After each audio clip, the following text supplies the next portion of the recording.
13th straight weekend.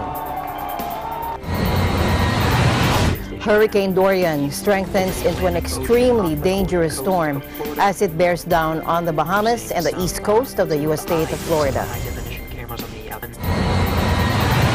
President Duterte finally made good on his promise to directly raise the arbitral ruling favoring the country in issues it raised against Beijing's excessive claims in the West Philippine Sea.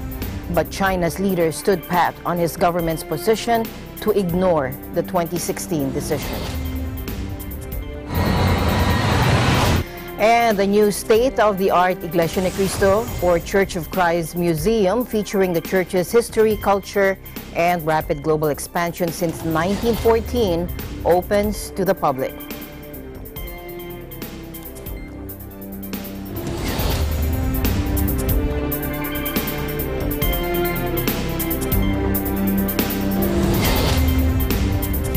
I'm Alma Angeles, wherever you're watching from around the world. Thank you very much for joining us, and now to the news.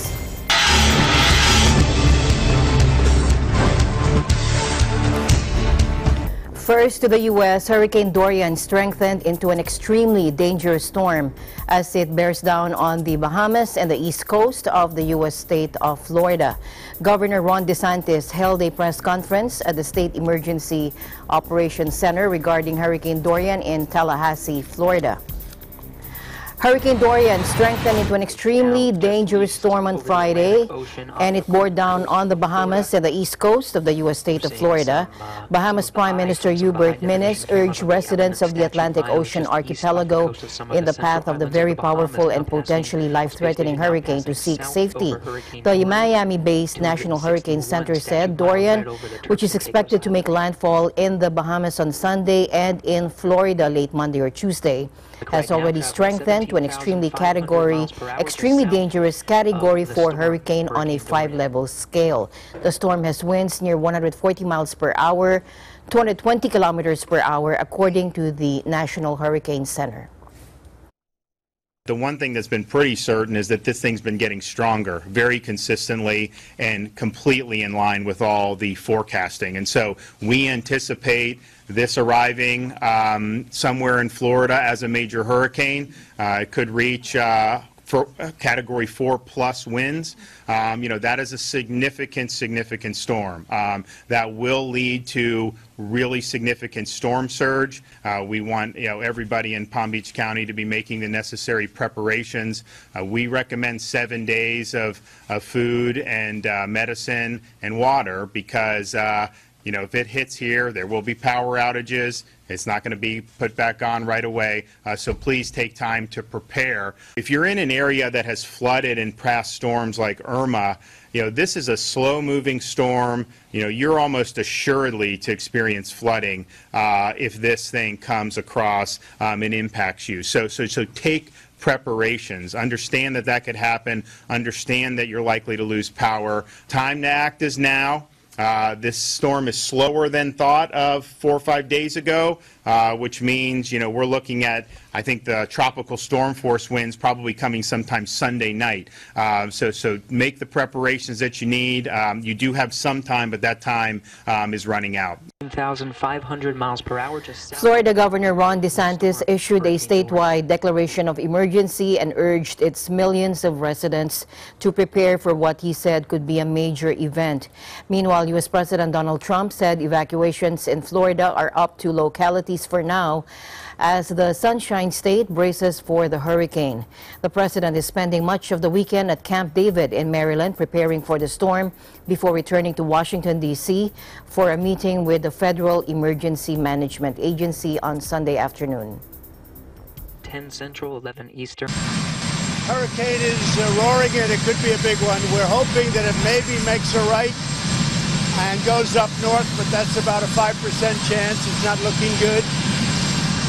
And it's one of the biggest hurricanes we've seen in a long time, so it could be very devastating. Well, we're thinking about Florida evacuation, but it's a little bit too soon. People are getting ready. It may have to be evacuated. Sections may have to be evacuated. We'll probably make that determination on Sunday. Well, you got to be prepared. You got to be safe than sorry. That's all I say.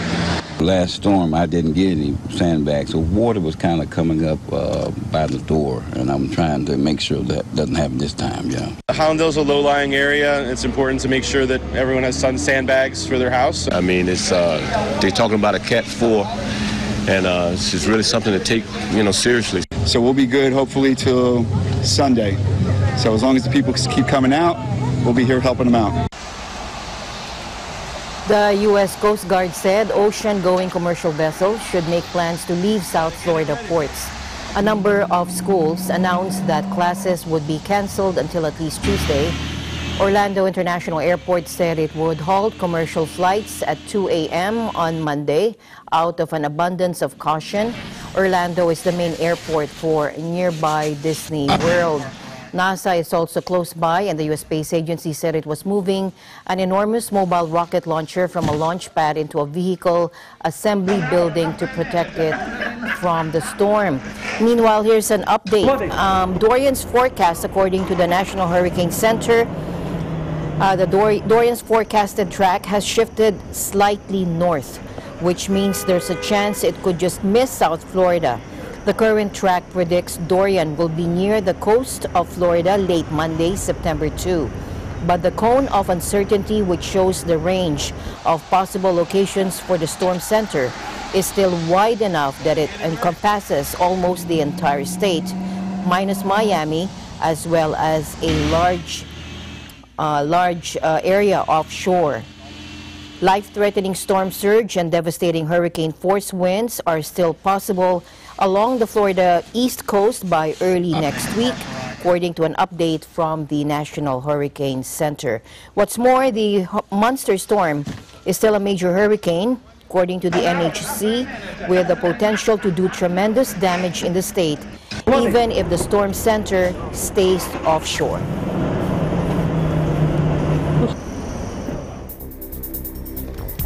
Humanity should brace itself for some serious blowback over the next few centuries from oceans and Earth's frozen zones, or cyrosphere, according to the draft of a major UN report obtained by AFP. Take a look.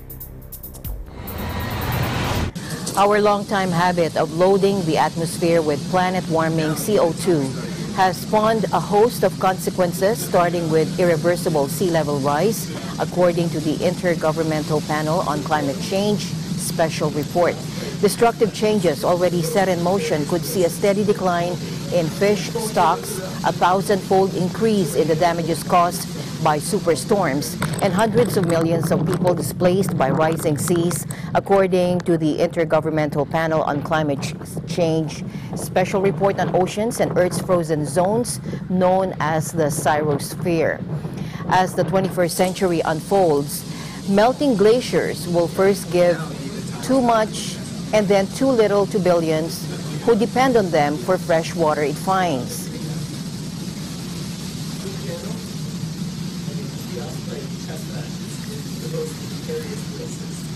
Without deep cuts to man-made emissions, at least 30% of the northern hemisphere surface permafrost could melt by century's end, unleashing billions of tons of carbon and accelerating global warming even more. The 1,000-page scientific assessment is the fourth such tome from the UN in less than a year, with others focused on a 1.5 degrees Celsius cap on global warming, the state of biodiversity, and how to manage forests and the global food system. All four conclude that humanity must overhaul the way it produces and consumes almost everything to avoid the worst ravages of climate change and environmental degradation. Governments meet in Monaco next month to vet the new report's official summary.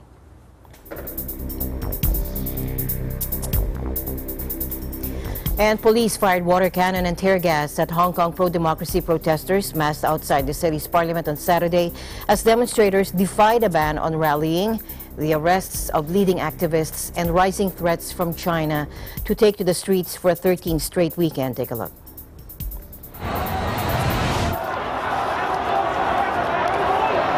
Police had banned the demonstration on security grounds. Then organizers had it canceled of our times. Tensions rose as the afternoon wore on, with hardcore protesters throwing rocks, setting fires, and shining laser pens at a rank of police behind the unrest. Now, diplomatic chief Federica Mogherini said the developments were extremely worrying, and U.S. President Donald Trump said Washington's economic pressure on China was responsible for preventing the authorities from carrying out a harsher crackdown against demonstrators. Definitely the developments in Hong Kong, especially over these last hours, are extremely worrying. We expect the authorities in Hong Kong to respect the freedom of assembly, expression and association, as well as obviously the right of people to demonstrate peacefully. We will continue to follow very closely as a European Union, but also in coordination with the member states, the situation in Hong Kong, also when it comes to the impact on EU citizens and on EU economic interests in Hong Kong. And again, this is something on which the member states have shown remarkable unity. I think if it weren't for the trade talks, Hong Kong would be in much bigger trouble. I think it would have been much more violent. I really believe China wants to make a deal, and they know it puts us in a very bad position if there's not a humane way of handling the problems. And I've let them know that, look, handle it in a humane fashion. Meanwhile, Hong Kong activist Joshua Wong said he will continue to fight after being released on bail together with his fellow Umbrella Movement leader Agnes Chow. The two were arrested on Friday morning, accused of inciting others to take part in unauthorized assembly, among other charges. Take a listen. We will continue our fight no matter how they arrest and prosecute us. We're strongly aware on how President Xi Jinping and Beijing government are the one who back and endorse Hong Kong police to conduct such a mass arrest and prosecution. Under chilling effects generated by Beijing and Hong Kong government, we're strongly aware that how they arrested activists, no matter act progressively or moderately. All we ask for is just to urge Beijing and Hong Kong government withdraw the bill, stop police brutality, and respond to our calls on free election. We can see very clearly that the regime and the Hong Kong government is trying to create a white terror to try to scare Hong Kong people to not to participate in the social movement and in the democratic movement in the future. But we Hong Kong people won't give up and won't be scared by these white terror and injustice. No matter they ban the rally or not, no matter they arrest me or not, people will still come out to Hong Kong Island, and we will have lots of people on street. In this leaderless movement, don't expect we Hong Kongers require or expect anyone to lead or announce the protest.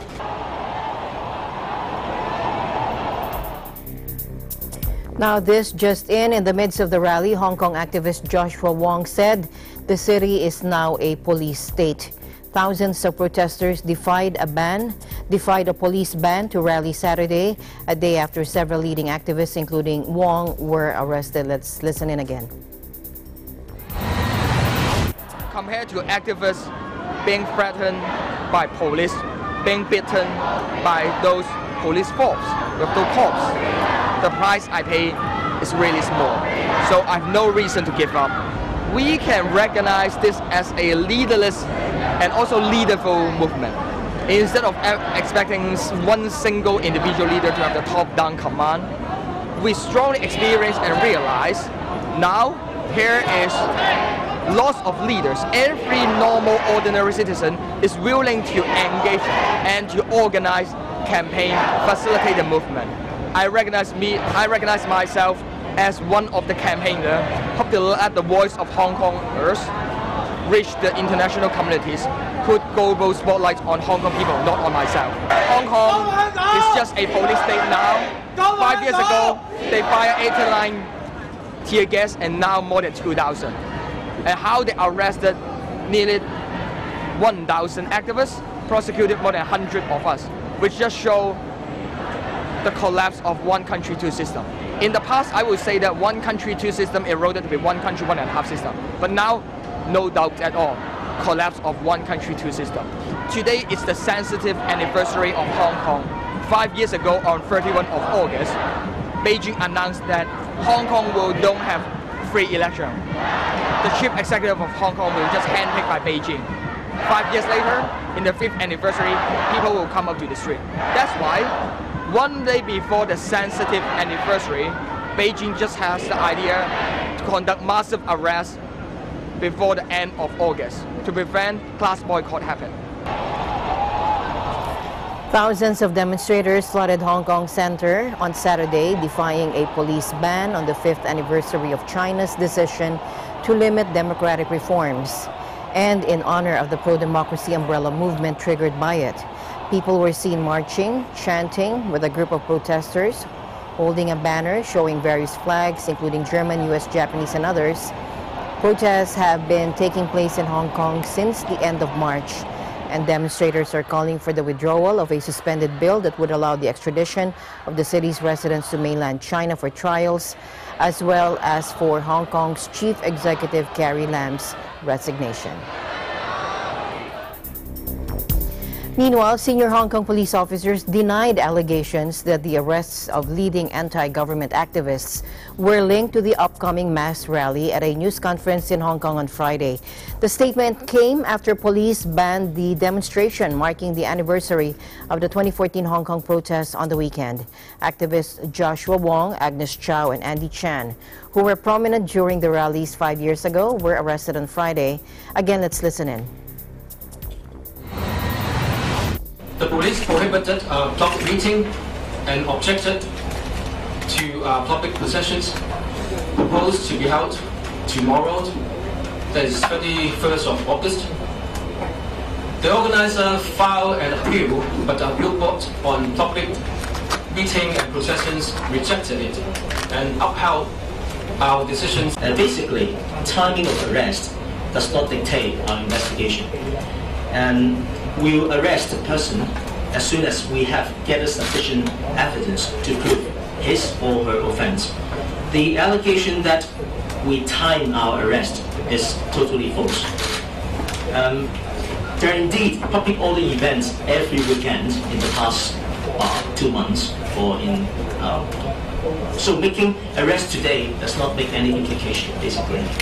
And I would like to hope the public will not lose sight of the crux of the issue. The crux is very simple. If someone breaks the law, the police will bring him or her to justice. No matter for what happened today regarding the arrest made for the previous cases, is irrelevant to our planning. And I also will stress to those, if they try to stir up problem or even try to display the violence again on the street, it is totally illegal and unacceptable.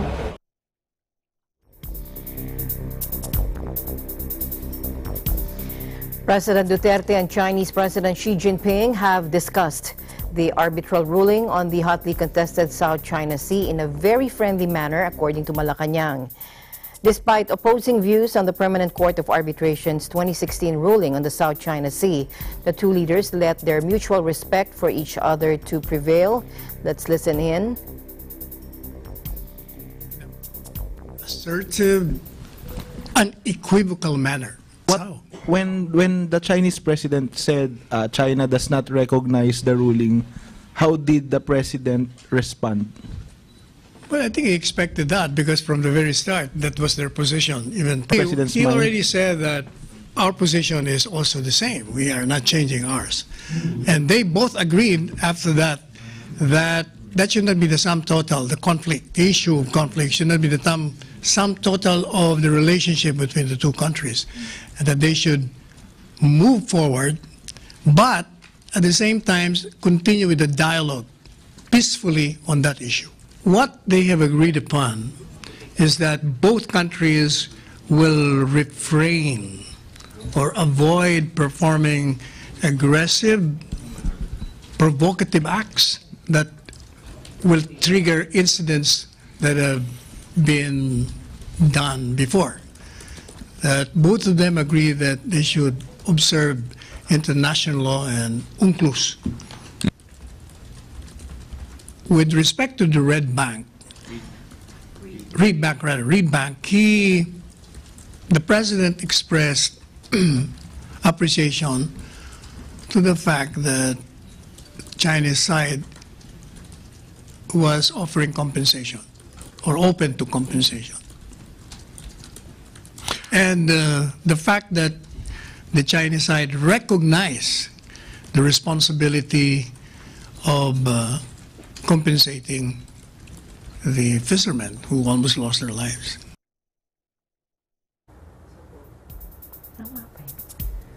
Panelo said it did not come as a surprise to Duterte that China would also insist on its position to ignore the ruling on the maritime disputes. The Secretary Panelo added that the two leaders pledged that their respective governments would avoid any actions that could trigger any hostilities within the busy waterway. Meanwhile, the two leaders attended the opening ceremony of the FIBA Basketball World Cup 2019 in Beijing on Friday night. When they met each other on Thursday, President Xi called President Duterte an old friend and told him that bilateral ties have seen a turnaround, have been consolidated and lifted up, and have continuously achieved tangible outcomes over the past 3 years. President Xi said that China attaches great importance to the development of basketball, a sport that continues to grow in popularity in the country. He added that the nation has been actively involved in basketball and supports FIBA and its efforts to promote the sport worldwide.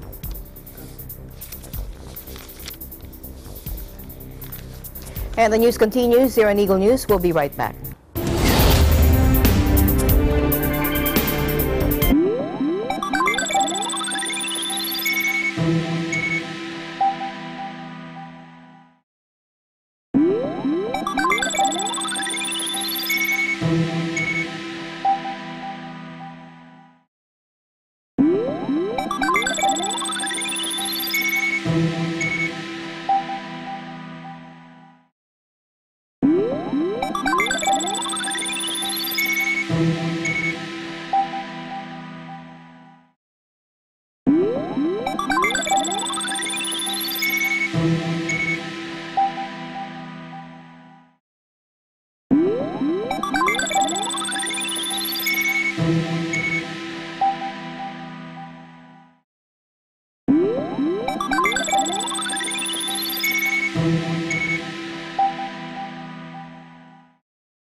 Sa gitna ng dilim, ako ang mata sa sahing papawid. Ako ang dilat sa tuwing ang bayan ko ay tulog ng mahimbing. Ang aming buhay handang ialay para sa bayan. Kayo'y handang maglingkuran. Join us in celebrating the 72nd anniversary of the Philippine Air Force.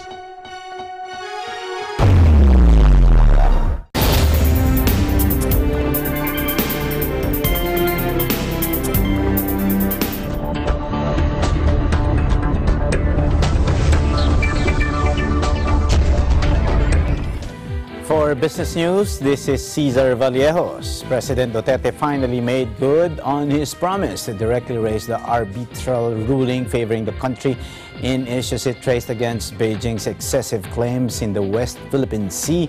But China's leader stood pat on his government's position to ignore the 2016 decision.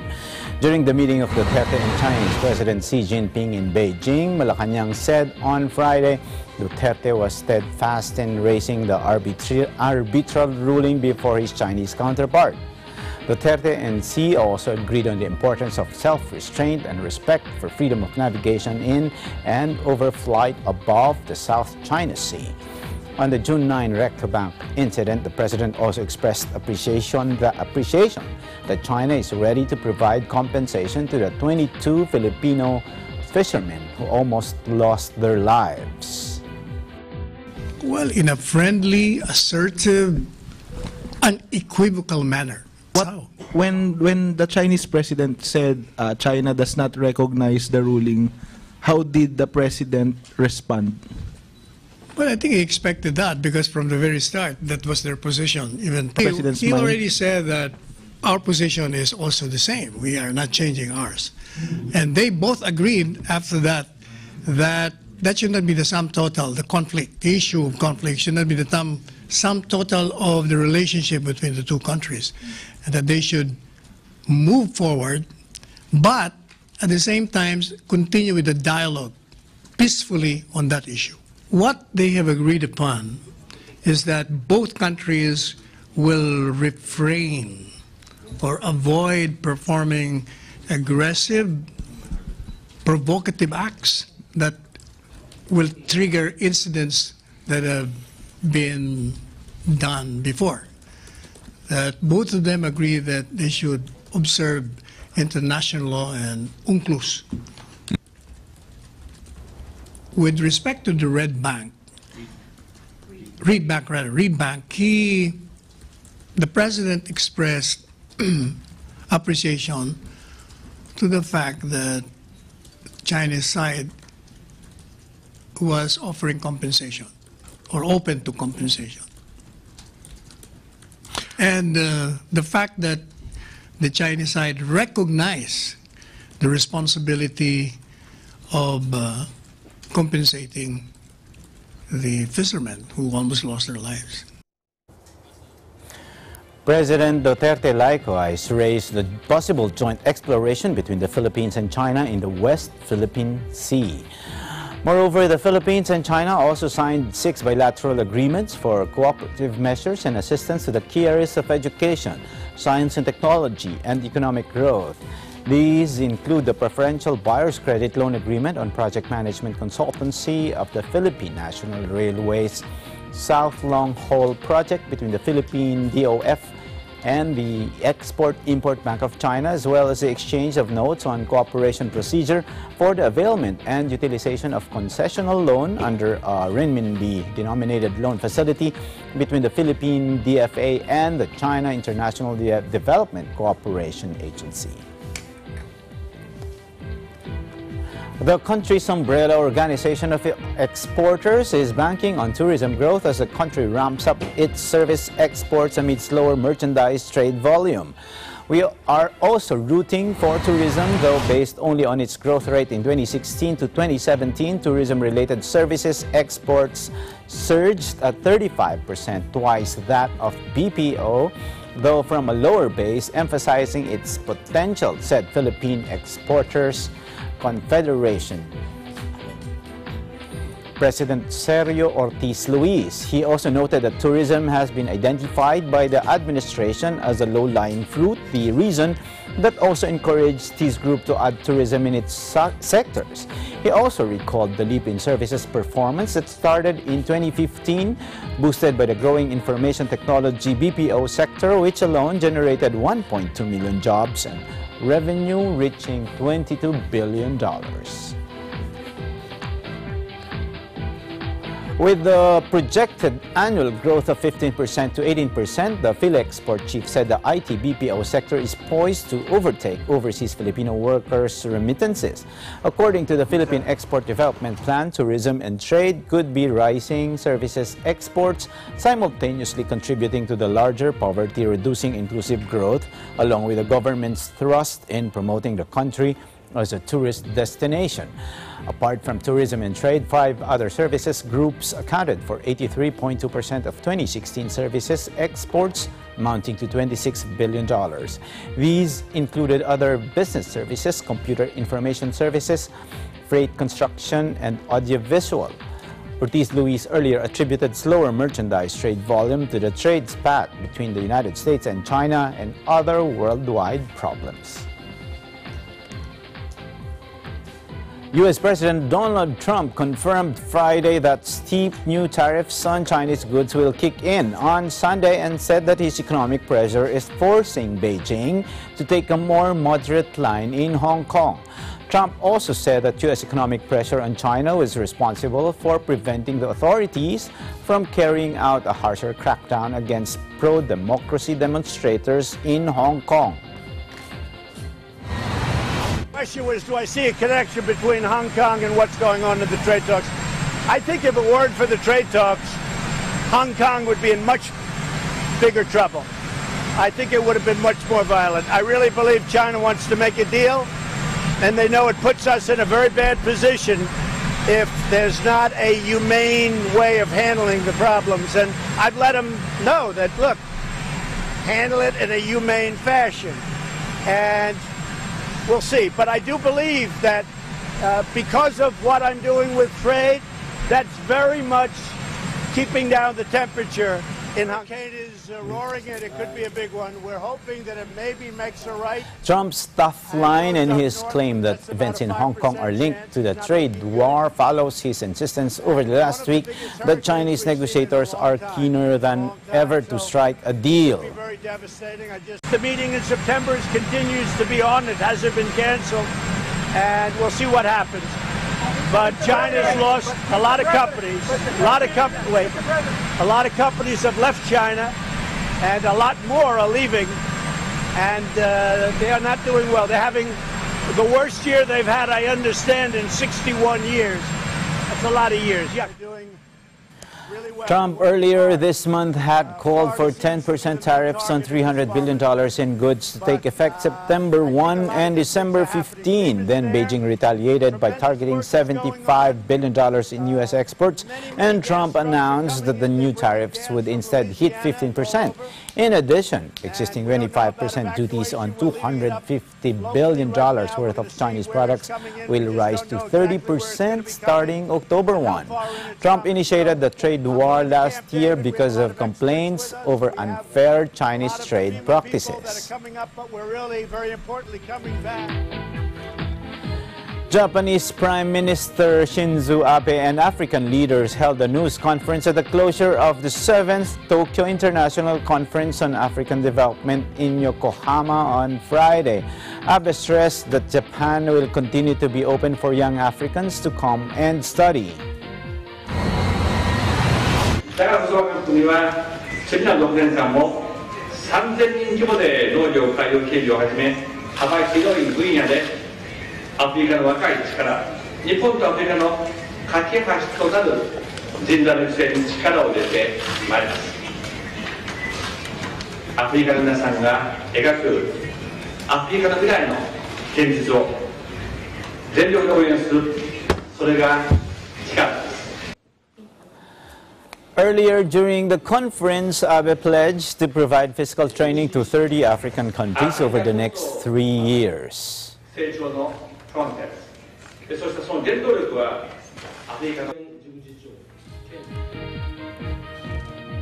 A judge has ordered Air Canada to pay a 6-figure fine to a French-speaking couple who claimed the airline violated their linguistic rights, breaching the country's bilingualism laws.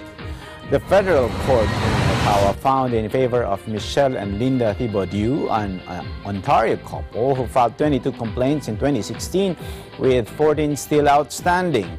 In a judgment entered Tuesday, Judge Martin St. Louis granted them $21,000 Canadian per complaint, $1,500 Canadian per complaint, and ordered the airline to send the couple a formal letter of apology. The Thibaudieu said that some signs on their domestic flights, such as exit, were only in English or with French text that was much smaller, suggesting an imbalance in importance between the two languages. They also noted that instructions printed on the seatbelt buckles only said lift in English. The couple were particularly upset by the boarding announcement for the Montreal-bound flight. The English version of the speech lasted 15 seconds and, according to them, was much more thorough than the 5-second French announcement. Air Canada told the court it hoped to develop within 6 months a work plan for replacing the signs. This is not the first time the Thibaudier have raised this issue. In 2014, they were dismissed by the Supreme Court after demanding compensation for an alleged violation of their linguistic rights on an international flight. And that's it for business news. This is Cesar Vallejos. I'm one with 25 Eagle News International. We'll be back. Stay tuned.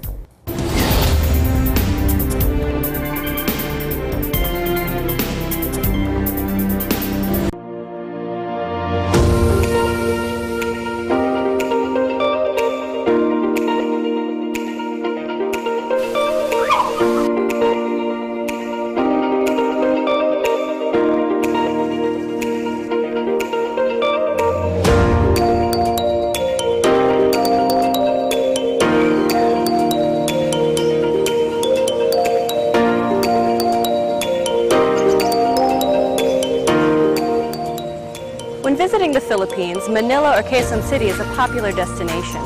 But oftentimes the hustle and bustle of the city can be more stressful on your vacation. So when you feel the need to reconnect to nature or relax again, there's a beautiful oasis just outside of the city called The Garden at Ciudad de Victoria.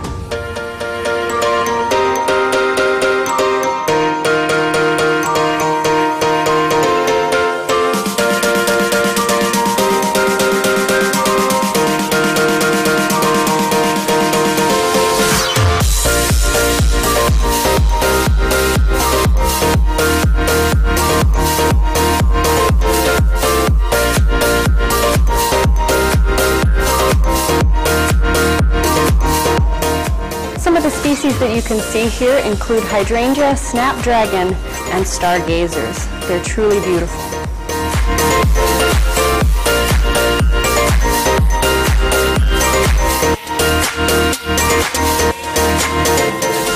The gardens at Ciudad de Victoria are so peaceful, tranquil, and beautiful that it's become a haven for young couples and a very popular venue for engagement photos.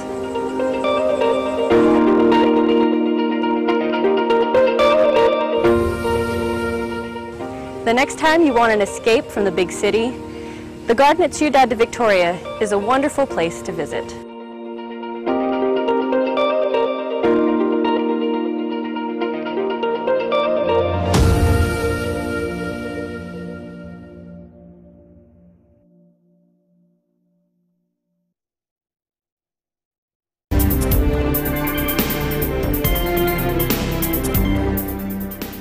Demonstrations are expected across Britain on Saturday against Prime Minister Boris Johnson's move to suspend Parliament in the final weeks before Brexit.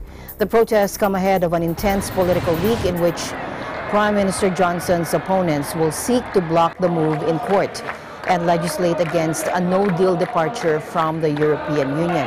Organizers said they were hoping hundreds of thousands of people would take part in the demonstrations organized under the slogan #StopTheCoup's.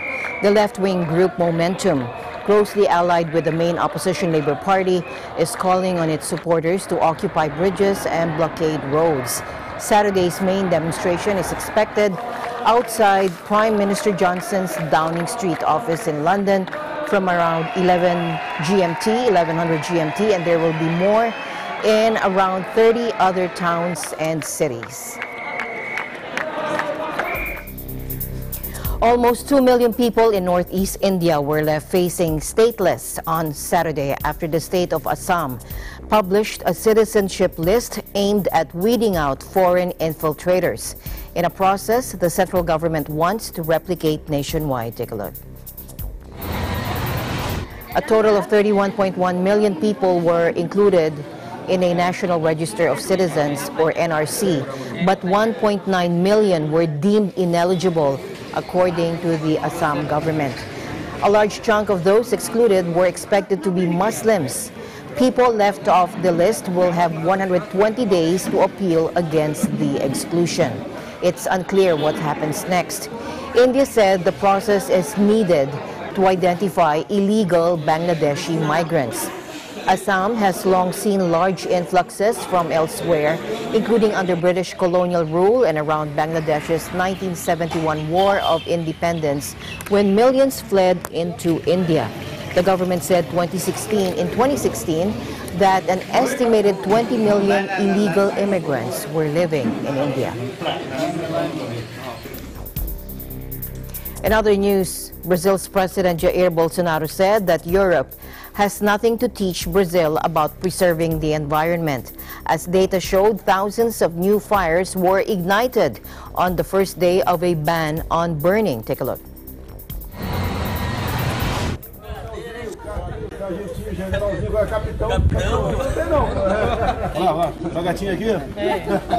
Casada? Não, agora não sou mais não. A Europa toda junta, né? Não tem lições para nos dar no tocante à preservação do meio ambiente. Como o senhor hoje fala para a revista, recebeu um telefonema da Angela Merkel. Ela começou com um tom, depois foi para a normalidade. E eu estou pronto a conversar com qualquer um, exceto o nosso querido Macron, né? A não ser que ele se retrate sobre a nossa soberania da Amazônia. Daí eu converso com ele. Tá bom de filho, então.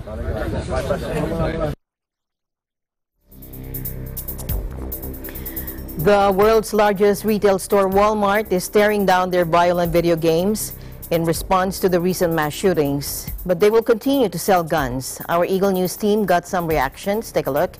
Aaron Bradshaw reports from Sacramento, California. With numerous mass shootings across America, more recently in Texas and Mississippi Walmart stores, Walmart responded by removing signage and displays referencing violence. This included displays that contain violent images or aggressive behavior and third-person shooter video games. So, do you believe violent video games here are the problem? No. I feel like we've had violent video games for a very long time, and it's not something that I could say is something we could blame for all the violence. I don't believe people are inherently violent by nature at all. I know personally I've been playing video games for a very long time, and it's kind of like my escape to just like not focus on anything but the game. But it's never, like, even if, you know, it's playing a violent game or whatever, I've never been in any sort of thought to like inflict anything onto anybody. So I personally don't feel like it brings out violence in any person. If it does, then that's kind of like, that's a different topic and a different discussion because that's something that's within them, and the video games personally isn't anything to blame. Do you think that removing these video game signs to reduce violence is an effective solution? I don't believe that it's an effective solution. I believe it might be a necessary cause to some families or to some victims of mass shootings, but I believe a more effective solution would be through more rigorous background checks and even possible a psychiatric test administered to the people wanting to purchase these weapons. The displays being removed, I'm a huge video game nerd. It kind of negatively affects my love of the community. These video games don't necessarily cause these kids to go on huge gun riots or whatever. It's more of, in my mind, for mine and my personal friends, it's a outlet for us, and it allows us to relieve our own stress in our own way without endangering other people. This immediate action taken by Walmart to remove certain displays is only a temporary measure. Since this memo was released, #BoycottWalmart started to trend on Twitter. Walmart continues to face pressure to stop gun sales altogether. I'm Aaron Bradshaw, and I'm 1 with 25. The Iglesia Ni Cristo continues its mission to help areas around the world that are struggling. This time they made a stop in Brisbane, Australia to help OFW or overseas Filipino workers there.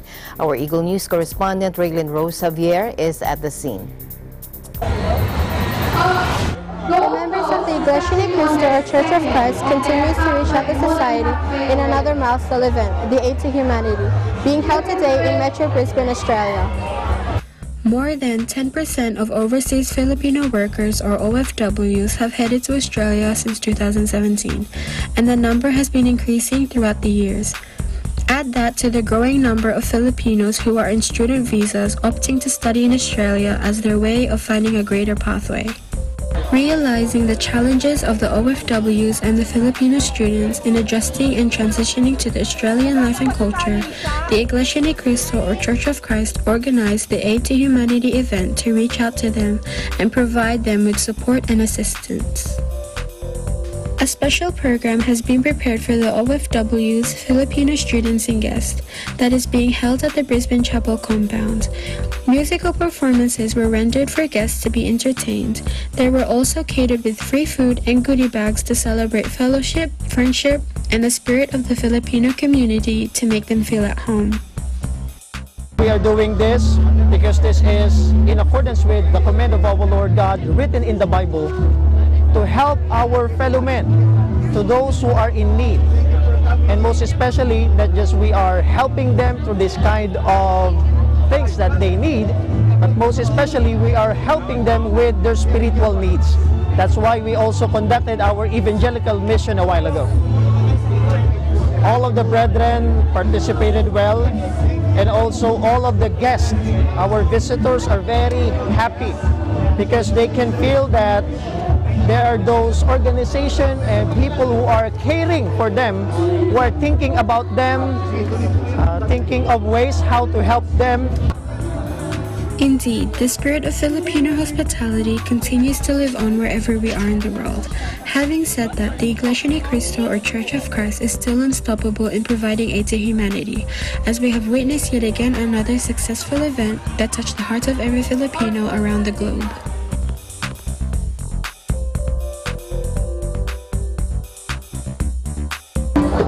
Reporting from Brisbane, Australia, this is Raylene Rose Javier, and I am 1 with 25.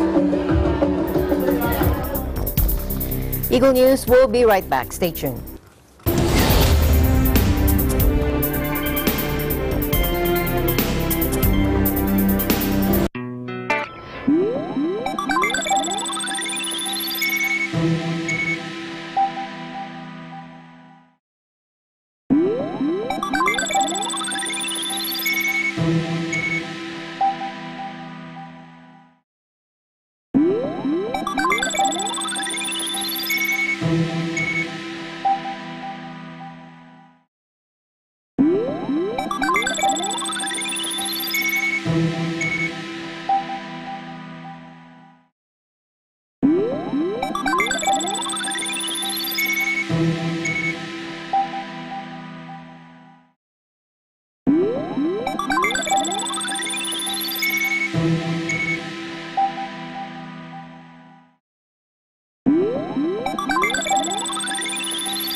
The new and state-of-the-art Iglesia Ni Cristo Museum, featuring the church's history, culture, and rapid global expansion since 1914, opened to the public after it was inaugurated on Monday, August 26, by INC Executive Minister Brother Eduardo Manalo. Take a look.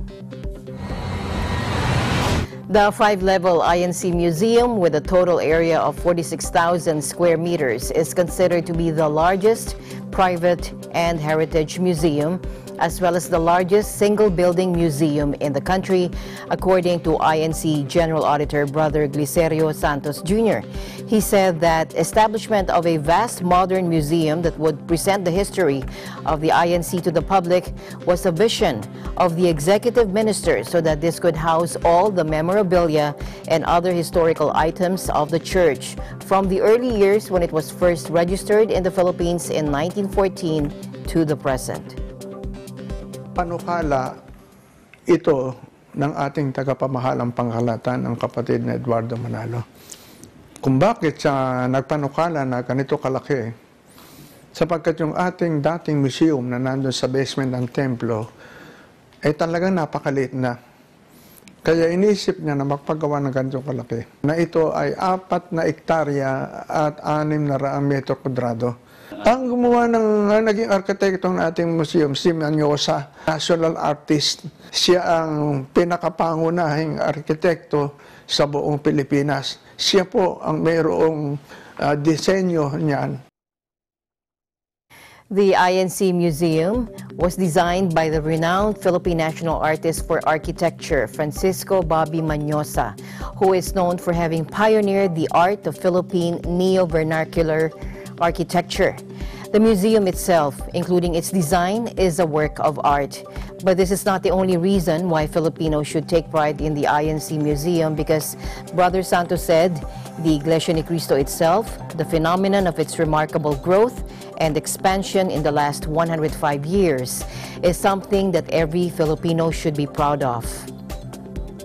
Sinisikap ng ating kasalukuyang pamamahala na yung lahat ng kasaysayan mula nang ito ay ipakilala ni kapatid Felix Manalo noong 1914 hanggang sa pamamahala ng kapatid na Eranio Manalo.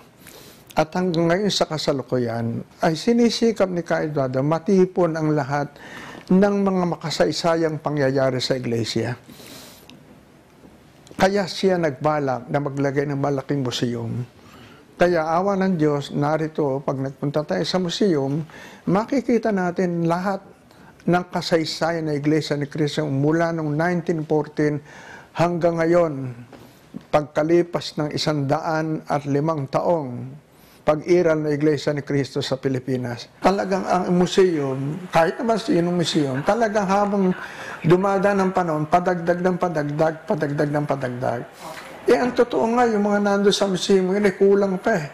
Sa dami ng nangyari sa Iglesia, ito ng ating tagapamahalang pangkalahatan, ang kapatid na Eduardo Manalo.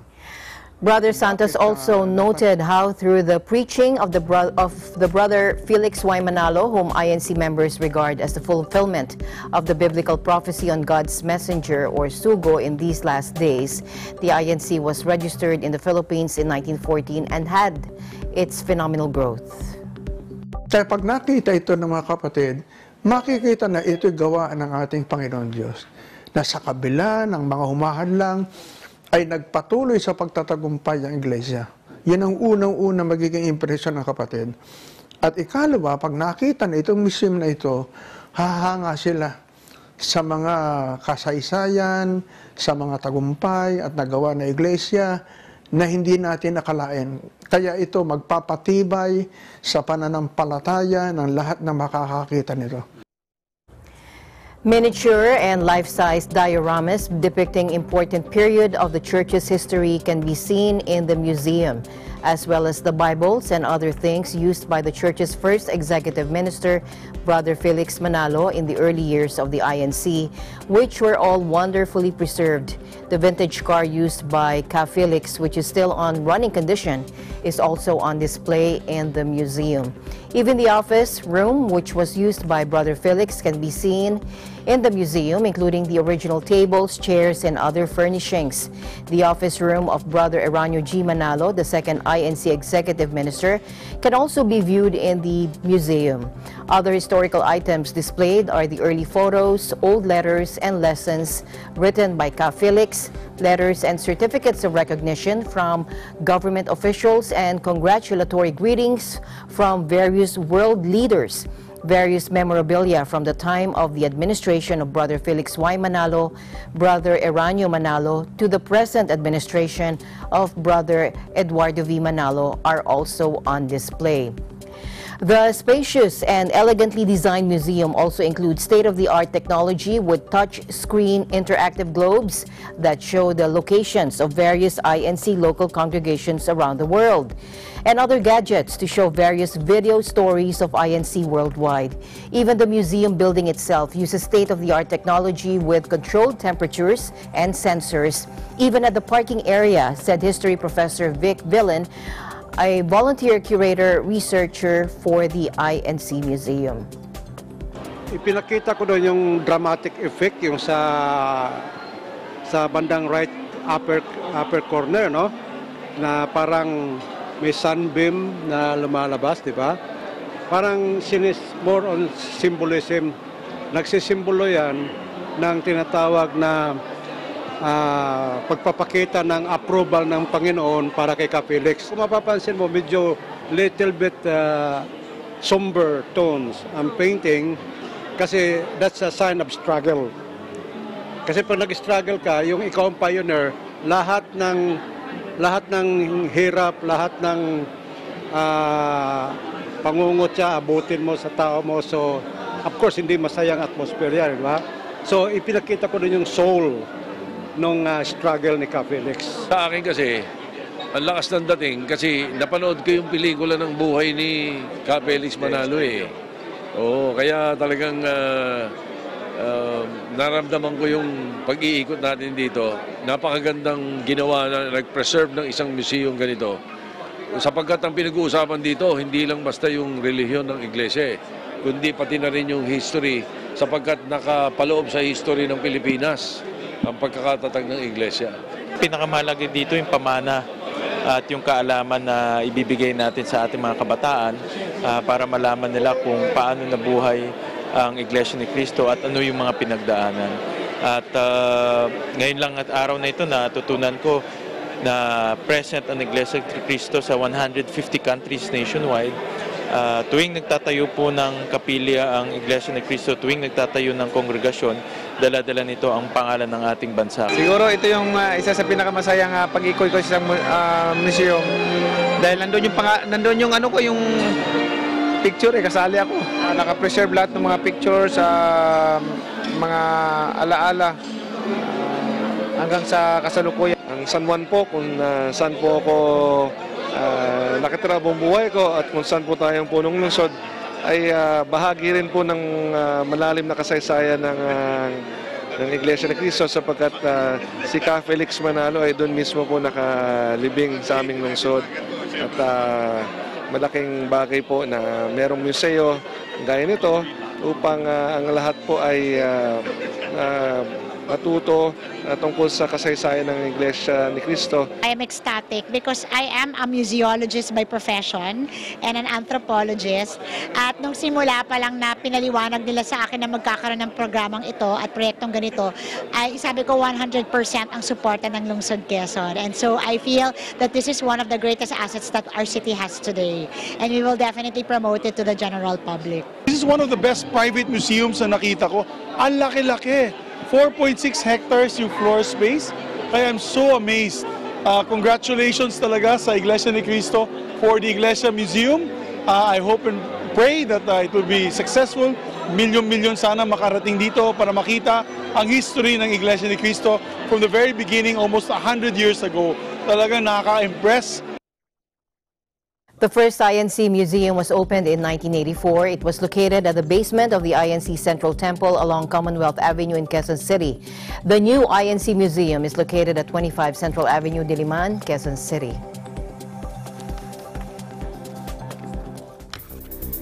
And that's it for tonight's broadcast. For everyone here on Eagle News International, I'm Alma Angeles. Always one with 25. Good night.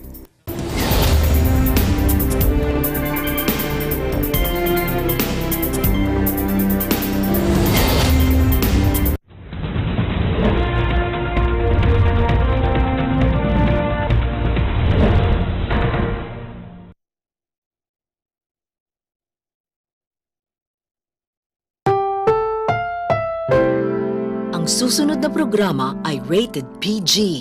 Ito ay nangangailangan ng patnubay